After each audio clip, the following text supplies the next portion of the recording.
This is the Mariners POSTCAST, your instant game reaction for the Seattle Mariners. Part of the Locked On Podcast Network, your team every day. Okay, ladies and gentlemen, this might be the one. I have to really try not to swear tonight because this might be the one that I just absolutely go off on. I have so many questions. I have so many questions, so many pieces to talk about today. I'm curious your thoughts, Christopher Crawford. Anderson Hirst here. To my left is Christopher Crawford. This is your Mariners postcast right after the final pitch of the game. We could have done this right after the top half of the 10th inning, to be honest, because we knew this offense wasn't scoring 7 runs. The Mariners lose 9-2, so they give up 9 runs for a second straight game. I have a lot of questions for Dan Wilson. I have a lot of questions for Jerry Dipoto. I have a lot of questions for a lot of these players. But before we get into where I want to get into in this game, I just want your initial thoughts, Christopher Crawford. Not great. Not great. It was, it was a pretty boring game for a long time if you were a neutral party watching this game. And if you're a neutral party tuning into this, thanks for joining in our misery. Thanks for being here. It's just not good enough. It's not good enough. And the last week or so, even as good as that sweep of the Padres was, winning 2 of 3 against a Double-A baseball team in the Chicago White Sox, what you've seen against the Astros and the Nationals isn't good enough. And tonight wasn't good enough with some of the pitching. Tonight wasn't good enough with all of the offense. And boy, oh boy, would I like to talk about some defense as well, particularly in the 10th inning, because this was just and this is the thing too. Remember how excited we were after Tuesday? Yeah. The 9-1 win and how they played such a complete baseball game. These last 2 games, they have played anything but complete games. They might be the 2 worst games of the year, to be honest. They honestly might be the 2 worst games of the year. And it's frustrating because, sure, they lose 9-3. They get the absolute meaningless run in the bottom of the 10th inning. But oh, yeah. Forgot about that. Yeah, it's okay. It's okay. No one cares. Absolutely no one cares. Who cares is whoever drove in the run. Leo Rivas. Yeah. Outside of that, I don't think anyone just cares about the score, but it's so frustrating to see 2 pathetic efforts against not the worst team in baseball, not even close to the worst team in baseball. And if you were not a good team, if you were playing MLB The Show, the Nationals would be a really fun team to develop as a dynasty. There's no question about that. But you wouldn't expect to win a whole heck of a lot of games in 2025 if you're playing on the hardest modes. Shout out to MLB The Show. Please sponsor us. It just isn't good enough, Anders. Yeah, to me, this is the worst series of the year. It's hard to say, even like you said, after that first game on, what was it, Tuesday? Yeah. Because like you said, that might have been your most complete game of the year. But these last 2 have just soured it and made it so bad. I think it's worse than the Houston series. Because there was a couple games in the Houston series. Okay, a couple things go your way. Maybe you can change some stuff there. Yes, it was against a division rival, but I think because of how the rest of the road trip went, you could justify it in your head. They've played awful baseball the last 2 days. Just straight up awful baseball in all facets. Like, I know people are going to say that Emerson Hancock was decent tonight, and why are you taking him out at 65 pitches? I'm sure you have thoughts on that because he wasn't good. For someone who didn't give up, I guess he did get the earned run for the James Wood RBI. But for someone who didn't give any runs up when he was in the game, he got incredibly lucky. And, I think you put it in our group chat, he was lucky not to give anything up until that point.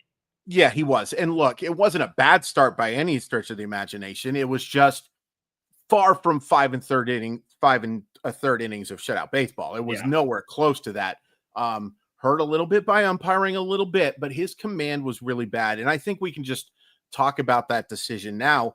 Okay. I had zero issue with the decision to pull him for Gabe Spire. It is absolutely the right call there. he was struggling. He couldn't find the strike zone on top of an umpire who clearly didn't love the Seattle Mariners tonight. Maybe he has issues with the SeaTac Airport. Maybe he has issues. He can't get a table at El Gaucho, whatever it is. He didn't like what was going on in the 206. But Gabe Speier also maybe, and I only say maybe because I can't think of one right now, the left-on-left reliever in baseball. Yeah, I want Gabe Speier pitching to James Wood in that situation a hell of a lot more than I want Emerson Hancock pitching in that situation. And I know there were complaints like our buddy, redacted, was like pulling a guy after 65 pitches. What are you doing? Well, the reason you pull him is because it's not about the pitch count. It's about the chances of having success in a high leverage situation. Yes, there is a high leverage situation in the 6th inning. In a 0-0 game, that's as high a leverage as ever. And credit to James Wood. James Wood is him right now. James Wood is having not just a spectacular season for a first-year full player. He's having a spectacular season for anybody. He's like slugging like 580 with a 385 on base percentage, something like that. He's a star. So I want the guy who has the best chance to get him out in that situation. It was Gabe Speier. No, he's not. I just had to throw it on there. Nelson, I love you, but no, he's not. But Drew Palmer, you know what? I'll say this to my buddy Nelson. The decision to move Drew Pomeranz for absolutely nothing looks pretty bad right now because you sure could use a second lefty in the bullpen. Having Colin Snyder, and we can talk about his pitching in a second, it's not good. And either way, even if you want to say Drew Pomeranz, I still want Gabe Speier facing him more than Emerson Hancock. A lot of issues tonight. That is certainly not one I have with Dan Wilson. Let's get into the bottom of the 6th. So at that point, it's 2-0 Nationals. And, you get through the rest of it. And you get first and third, nobody out for JP. Okay, awful strike 3 call. He gets about as pissed as I've seen any Mariner, period, in the last 3-4 years at least. That's the maddest I've seen a Seattle Mariner player, coach, or anyone since Lloyd McClendon. Like, if you remember Lloyd could throw a pretty good tissy fit here and there. And, Lou Piniella was the most famous one. Right, but more recent, yes. Like that. Now he only gets angry if you don't stay at Shag Apartments if you're 75 years or older. We love you, Lou, but those advertisements are ridiculous. He was ticked off, and he should have been. The umpiring was atrocious tonight. And let me say just a quick second here for this, because I used to do this on the old channel all the time. Okay. My issue with the umpiring is the lack of accountability and the lack of consistency. There is no consistency. You don't know what's going to be a called strike from batter to batter. And the reason that you don't know is because these guys can kind of make it up as they go with zero punishment. Zero. There's no accountability. That is the main reason I want this ABS system implemented as soon as possible. As ASAP. I'd prefer just a full ABS thing. You've got to at least have the ability to challenge that, because JP Crawford challenges that. He gets to play on, and who the heck knows what will happen. Now, here's hoping JP Crawford isn't suspended. Usually an ejection like that, it's not going to lead to an ejection. He was mad, though. You overheard him on that broadcast. Yes. Whoa. Yeah, absolutely. And, if there would have been intentional spit, I think you might be looking at an ejection there. Look to me to be in an unintentional spit. Such a weird thing to be talking about. But I don't blame him for being mad. We have got to get better umpiring, folks. It's not the reason the Mariners lost tonight, but it's very frustrating to watch a game-by-game situation. As someone who covers Major League Baseball for a living, it's so frustrating to see this be a consistent issue when you have something to replace it. And the more frustrating thing for me is we saw Dan Wilson argue a clear strike 3 call that was the right call against Randy Arozarena in the Houston series.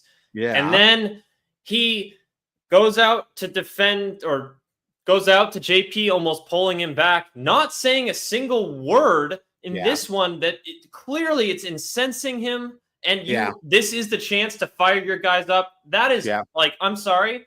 There are times to get pissed off. That is awful managing. That's awful managing. You have to have your guys back. I think that his thought process, I'm just going to play the devil's advocate here a little bit. Maybe his thought process is the way he's supporting JP Crawford is trying to keep him from getting ejected from this game and trying to keep him from that had already happened before Dan was even out there, though. That was what I was just going to say. Now that maybe Dan didn't know that. Maybe Dan was really trying to save, and maybe Dan was also trying to save a potential suspension. It doesn't happen very often. You really, really, really have to go at these guys in order to get even a game suspension now. But either way, it didn't work out whatsoever. Yeah, then Julio strikes out. He had another bad night even before the injury. I really want to see him get over the hump, but he can't do it in high leverage situations right now. Cal walks, and then Randy, talk about someone who's broken. He strikes out. He's 0 for 5 tonight. He's just, I don't know what's going on with him. Terrible defense. Anytime he tries to throw home, it's like, where is that ball going? Yeah. Terrible bottom of the 6th. But the bottom of the order bails you out, and the bottom of the 7th, Taveras and Williamson both come through. Taveras looking like he was going to have a great night, 3 for 3 with an RBI. Ben Williamson as well to get him home to tie the game.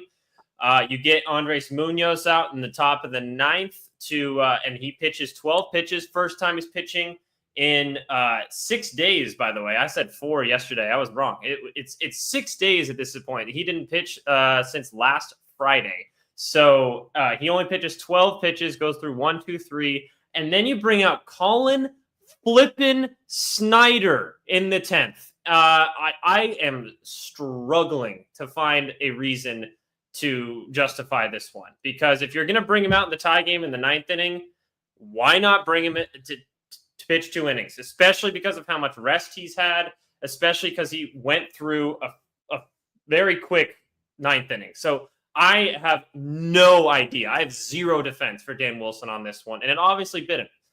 Yeah. So if he was facing the bottom of the order and it was a bunch of right-handed hitters, I would have had no issue, honestly, going with Snyder, because I would like to have Andres Munoz available for 2 of the 3 games against the Twins. I would like that to be a thing, because you're probably not having him go back-to-back if he works multiple innings. That's just the way it is. However, it didn't make any sense to go to that situation when they had CJ Abrams and James Woods coming to the plate in that next situation. And I don't want to crap on Snyder too much. I've seen a bunch of people about DFA. Colin Snyder was an elite reliever last year and has been pretty solid this year. He hasn't been great, but he's been pretty solid. I also want to talk about Leody Taveras for a second, because he had a wonderful offensive game. 3 for 4, drives in the big run. Big moment to me was stealing that base to get the second base, and then a great piece of hitting by Ben Williamson to knock him in. And he throws someone out in the 8th inning. Yeah. Yep, on a atrocious send by the Washington Nationals. Holy crap. Almost as bad as the send that we had for Big Dumper the other day. Yeah. What in the world was that? I just happened to be watching another channel where people were talking about it, and they were having the same issues going forward. That didn't make any sense, by the way. My issue with Taveras is that 9th inning defense was freaking awful. I've heard of guess hitters. I've never seen guess outfielders before. He was guessing where the baseball totally was. He missed it by the second double. He missed by not inches, feet. He was feet away from the baseball. 2 of those balls should have been caught tonight. And again, Colin Snyder gave up 5 runs, made a horrendous throw to second base. Oh my goodness gracious, does he need to go work on the wild pitch to start the inning? Wild pitch to start the inning. Then he gives up the sac fly. That ball was hit hard, and Taveras gets back on that one. That's great. Yeah. 2 of those balls should have been caught. This inning should have ended at 3-2. This inning should have ended at 3-2. And Leody Taveras, as good as he normally is defensively, had no idea what he was doing in the outfield in those last inning. It sucked. And, again, I don't want to say that Colin Snyder was great tonight. Obviously, he was not. But he should have escaped only giving up that 1 run. He should have escaped. And I'm sorry, there's nothing in the Tacoma bullpen that I'm bringing up for Colin Snyder. Nothing even close. Do I want him working in high leverage like that as often? That's the no, big thing. He's not as good as he was last year. Last year, Colin Snyder was elite. He's not the same guy, and that happens with bullpen dudes. Happens all the time. But Colin Snyder should have gotten out of this one just giving up the 1 run. And Leody Taveras, he's a big reason why that inning even happens, because he drives in that run and steals that base to score the run. But he's a massive reason why that inning keeps going. So here's what we're going to do. I have a couple more things I want to hit, but I want to get some wonderful Pistachios love. So we're going to do that real quick here. And then we're going to talk some Jorge Polanco, and then we're going to talk some possible roster moves. All right. Sound good? Sounds wonderful.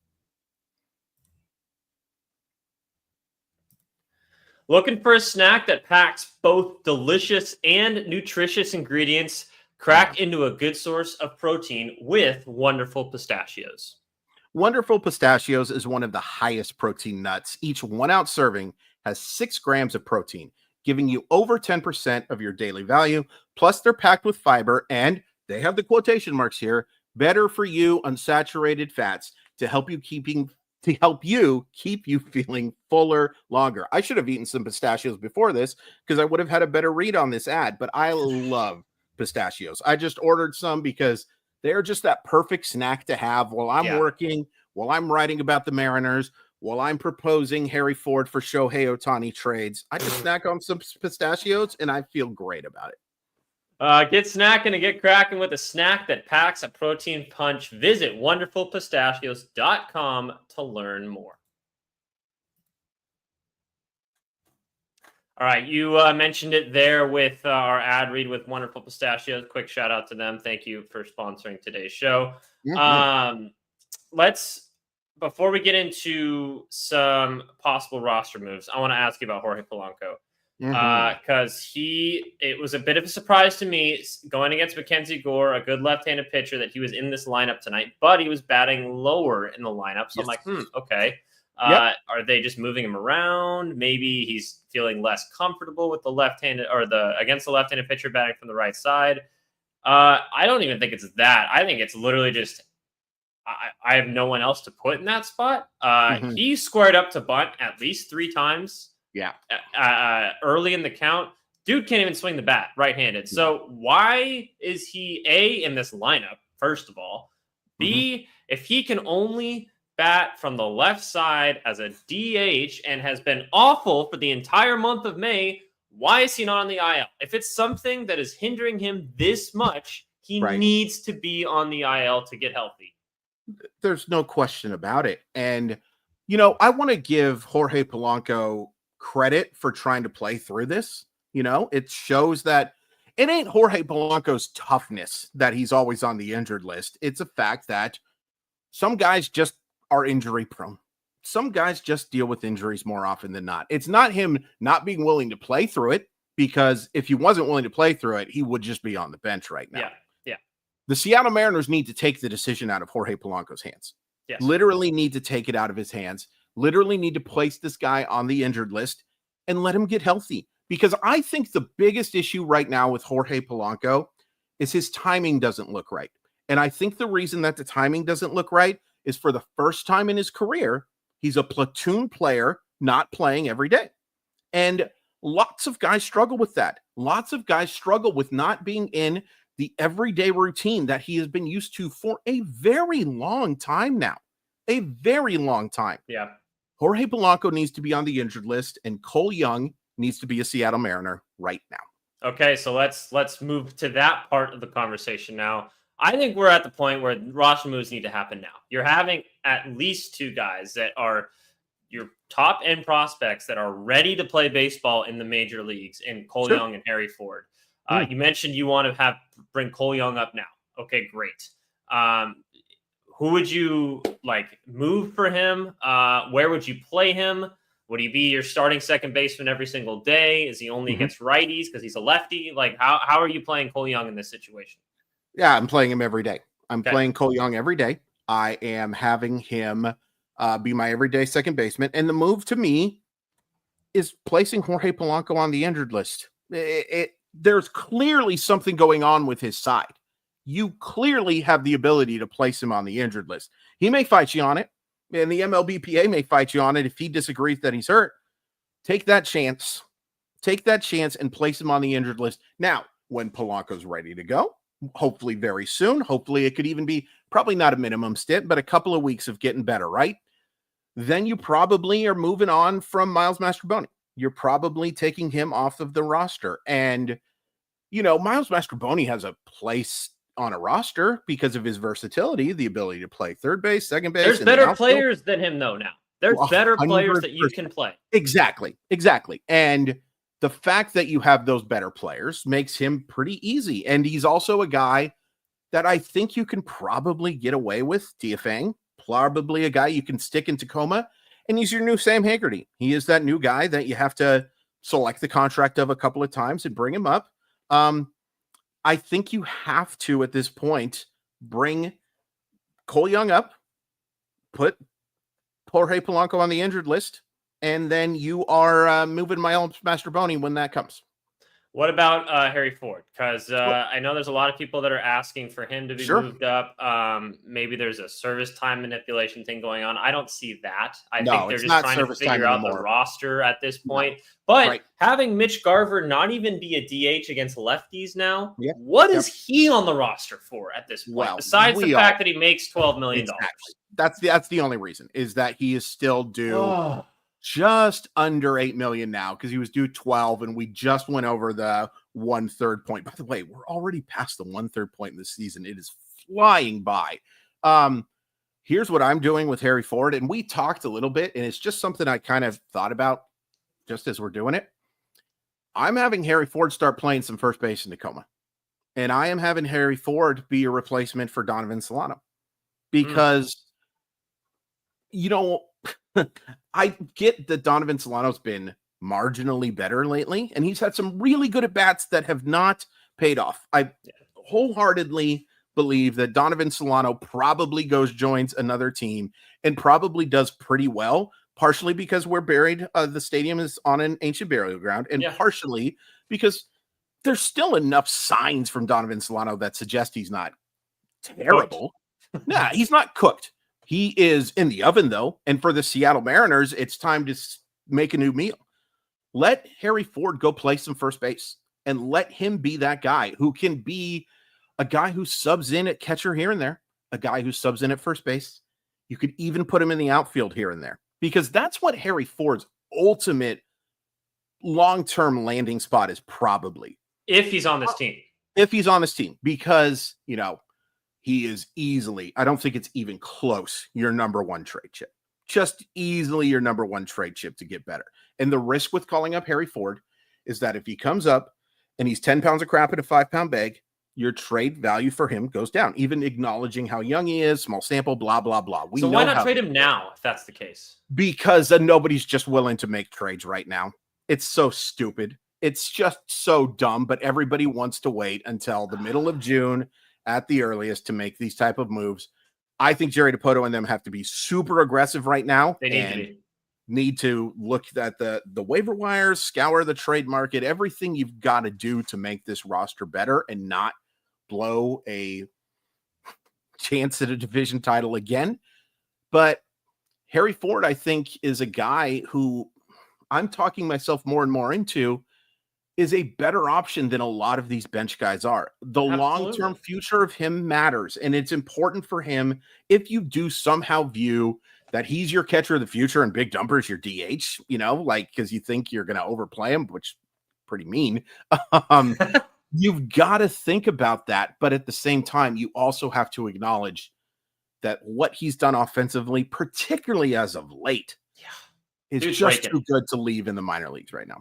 Yeah, I think it's pretty simple. The fact that he gives you more offensively than probably about half of your starting lineup at this point. I mean, I guess you can't predict that that's going to be the case when he comes up, but you got to try something else, because this offense is bad again.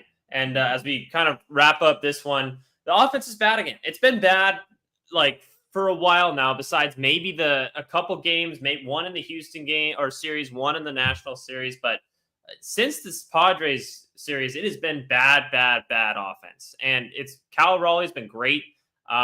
Like Julio started to get hot, but he's had another bad couple games to kind of bring him back down to earth. JP's been bad for a few weeks. Randy's been awful for a few weeks. The bottom of the order is so hit and miss. I mean, Ben Williamson has a good game tonight. Miles Mastroboni, like, what's the most he's going to give you? Like, I don't know. Like, you have so many holes right now, so many holes that what can it hurt? And you need to just figure out a place to put them. I get you're looking about long-term, but you have to think about what's going to help this team that has a really good chance to win the division now this year. Yep. And, I am not willing to give the benefit of the doubt here that they just don't think he's ready yet. I'm not willing to do that. I'm just not, because I would be willing to give the benefit of the doubt for a few guys. When you're getting on at the clip Harry Ford is right now and finally starting to drive the baseball, even playing in cesspools for pitchers in the PCL, look what you're getting from guys like Donovan Solano. Look what you're getting from guys like Miles Mastroboni. Look what Leo Rivas has done after that incredibly hot start. That's another guy you could think about moving to. Like Mitch Garver. I mean, I understand you're paying Mitch Garver, but exactly. No, if you DFA'd Mitch Haniger before the season, what's stopping this? No, exactly. And I think at this point you probably have to consider making that move, because there's no power there. There's just not enough defensive skill set. He's probably a better major league catcher than Harry Ford right now, but not good enough for you to say that Harry Ford can't be part of your roster. It's really frustrating to see. And it's just going back to tonight. Like, there were just so many bad at bats. I do want to give some credit to Mackenzie Gore. Last night, Trevor Williams stunk and the Mariners just stunk. Mackenzie Gore pitched well tonight. Mackenzie Gore has a chance to be a frontline starter for a very long time. So I will give him some credit, but that doesn't mean that the Mariners bats were good. It was a combination of Mackenzie Gore being good, the Mariners bats being bad. If I have to name an unsung hero, I'll go with Ben Williamson tonight, by the way, because of the fact that I think that was a huge, huge hit. Obviously it was, because it ties the baseball game up, but it was a neat piece of hitting. He's been pretty good actually over this last week, making some hard contact to the opposite field. Wish there was just even a semblance of power, but if you have to name an unsung hero, there you go. I'll second that one.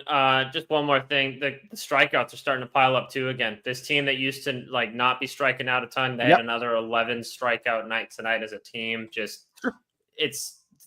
They're forming back to that 2024 team, and I'm really afraid that that's what's going to happen long term. So you need a jolt of energy, whether that's a trade, whether that's calling up people from Tacoma. All right, Chris Crawford, thank you for helping be my therapy here. You guys too on the comments, really appreciate you. If you missed any part of today's episode, you can catch it anywhere you get your podcast for audio. Say you're on the go or something, you can't look at our beautiful faces for a good 28 minutes, then I feel sorry for you, but also you could still catch us in your ears as well. But if you do want to rewatch this whole thing, just make sure to go to the Locked On Mariners YouTube page, hit the live, and you'll see a list of all of our postcasts right there. But appreciate you guys tuning in. Thank you so much for being with us today, bearing through this tough stretch of Mariners baseball. They're back at it tomorrow. Weekend series against the Minnesota Twins. Anything to think about before that, Chris Crawford? Homer Hankies used to be pretty cool. Real quick. Please go check out Mina Kimes on with Ty and Colby. It was absolutely phenomenal. She is the best. It was a terrific interview. It was both hilarious and insightful, which of course it was. Yep. Go check that out because it was awesome. Yep. Definitely check out Ty and Colby. They'll have another awesome episode tomorrow as well. We'll be back with you guys. That one. Yeah, just to go back to the Mina Kimes one. No, you guys, they always have great stuff. We'll be back with you guys right after the Minnesota game. So come tune in after the final pitch. Thanks so much for tuning in. Go Mariners.